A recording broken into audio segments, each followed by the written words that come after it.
Le dernier sujet que je voulais évoquer dans les sujets principaux, c'est cet article du Wall Street Journal qui a fait des tests sur les IA et les chatbots de Meta.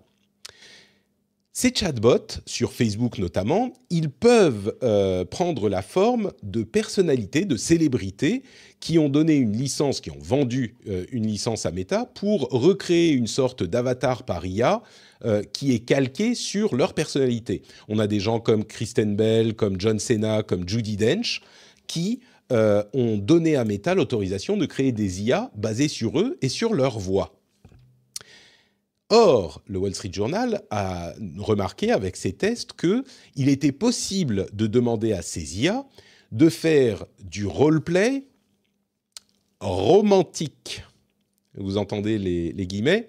Et donc, ils se lancent dans du roleplay romantique et ils poussent le fantasme jusqu'à des trucs qui deviennent, après tout, enfin les fantasmes sexuels, pourquoi pas, allez-y, mais ils poussent la chose jusqu'à des retranchements assez inconfortables, pour dire le moins, qui impliquent par exemple des mineurs. C'est-à-dire qu'on va avoir John Cena, qui est un ancien catcheur, et d'ailleurs toujours catcheur, et acteur, qui va avoir une session de roleplay avec une jeune fille qui est une fan, qui vient le voir et qui va commencer à partir dans des discussions que je ne répéterai pas ici. Et ça pose des problèmes à plus d'un titre. Évidemment, le fait qu'un chatbot essentiellement se mette à jouer des scènes et avoir des conversations qui sont finalement pédophiles, bah, c'est un petit peu problématique.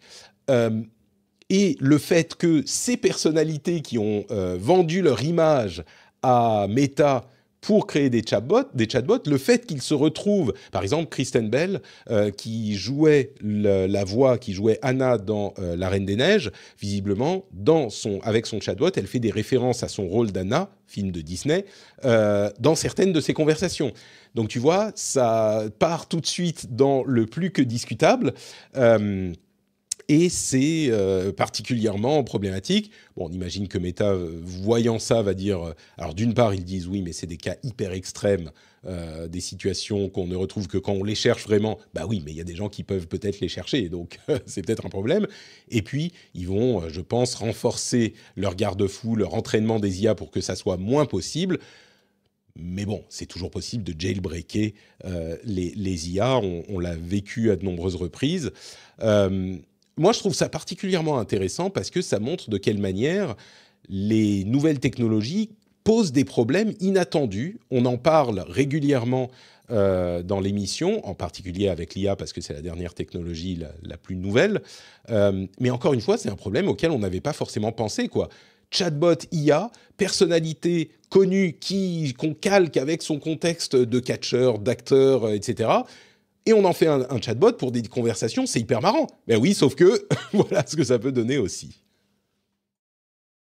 Ouais, je trouve que c'est alors au passage, hein, il y a exactement les mêmes travers qui sont identifiés, donc d'identifier les conversations à minima romantiques avec un chatbot. Bon, ChatGPT est soumis au même problème. Il y a un article là Pardon. Il y a un article qui est sorti. Excuse-moi, j'ai cru que j'avais déclenché Non, c'était moi. Je erreur. crois que j'ai déclenché une lecture d'une des phrases qu'a récupéré le Wall Street Journal.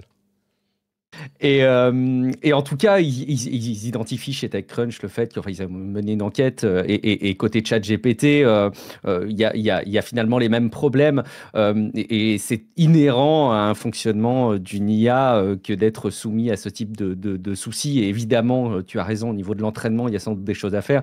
Mais là, c'est d'autant plus problématique qu'ils ont la licence d'utilisation de noms et de voix et de contexte de vie de ces personnalités, de ces célébrités, tu vois. C'est là que ça rajoute une couche de problème. C'est vrai que ça rajoute une couche supplémentaire. C'est une vraie difficulté qu'il va falloir gérer. Je vois ça quand même avec un petit peu de hauteur sur ces derniers mois, sur les sorties des fonctionnalités liées à l'IA, où il y a quand même, j'ai l'impression, une espèce de précipitation qui est compréhensible. Hein. On sait que c'est important d'être le premier, et puis il y a une course à l'argent à se faire derrière ces services-là. Et et ces entreprises cherchent les revenus, donc on peut comprendre que ça aille vite. J'ai quand même l'impression que la vitesse se fait un petit peu au détriment d'un certain nombre de vérifications. Je voyais pas mal d'analyses derrière les critères de sécurité des nouveaux LLM, notamment chez Google, mais en fait, ils sont plutôt tous sujets au fait de sortir des nouveaux modèles de langage et des nouvelles versions de modèles de langage.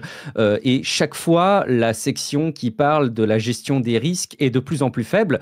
On peut dire qu'ils bossent toujours autant et qu'ils communiquent moins dessus. On peut aussi considérer que la partie sécurité est de moins en moins importante dans la sortie de ces modèles.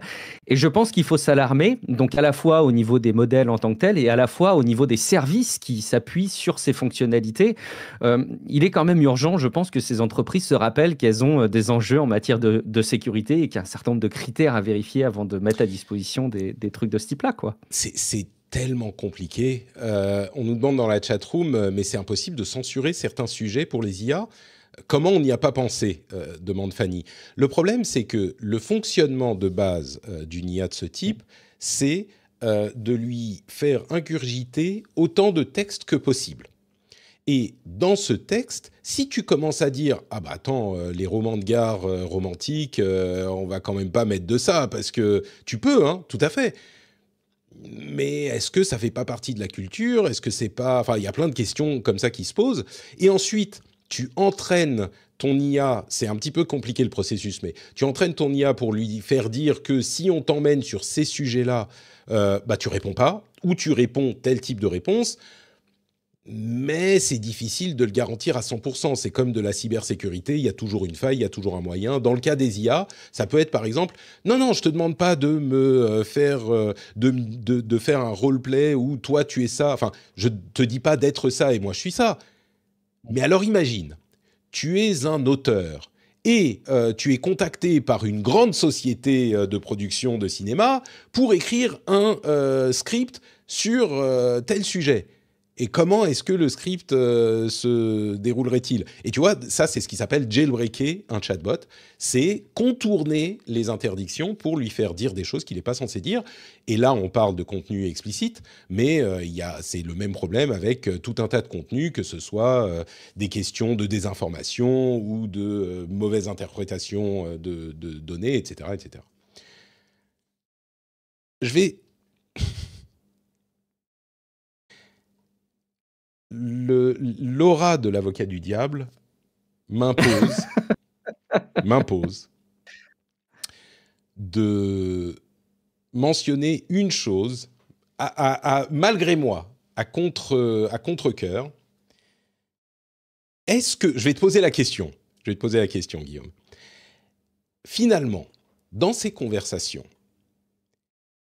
personne de réel n'est impliqué. Il y a des contenus pornographiques, des films, où tu as, je ne sais pas, une jeune femme de 30 ans qui se met des couettes et un costume d'écolière et qui va aller jouer le fantasme un fantasme similaire à ce qu'évoque le Wall Street Journal. Est-ce que c'est différent ? Est-ce que, tu vois, c'est pas du domaine simplement du fantasme ? Alors, évidemment, il y a des trucs qui pourraient être complètement… où la question ne se pose pas, tu vois. Mais les exemples que donne le Wall Street Journal, c'est un petit peu ça. C'est un petit peu l'écolière qui… machin, et tu vois, je ne vais pas être trop graphique non plus, mais c'est un petit peu, je l'avoue sans honte parce qu'on est entre adultes, évidemment, comme beaucoup d'entre nous, j'ai déjà consulté et consommé du contenu pornographique. Et c'est un petit peu ce genre de choses que j'ai l'impression d'y retrouver dans certains cas. Alors moi, il se trouve que c'est pas forcément mes fantasmes dont on parle là, mais ça me semble pas complètement impensable de se dire bah oui, mais est-ce que c'est pas un petit peu la même chose que des acteurs qui vont jouer un rôle à partir du moment où ils sont adultes et consentants, hein, tu vois, évidemment. Est-ce que c'est pas quelque chose de comparable ? Et la question centrale, elle est quand même dans l'accès à des mineurs, finalement, sur ces services-là. Hein, alors, c'est pas celle que pose… Ah, évidemment, là, il y a ce problème aussi. Mais c'est pas celle que pose le Wall Street Journal. Là, ce qu'ils disent, en gros, c'est oula, attention, c'est du contenu avec des mineurs. C'est pas l'accès des mineurs, bien sûr, si ça, c'est un problème aussi. Mais il met en scène des mineurs. Donc, Bah ça reste quand même, à mon sens, hyper problématique et ça induit un certain nombre de choses. J'ai du mal à aller dans le sens de l'avocat du diable, en fait. Structurellement, d'entrée de jeu, tu vois, j'ai des espèces de verrous à la fois psychologiques, sociétaux et moraux qui s'activent et j'arrive pas à les déverrouiller pour donner du crédit.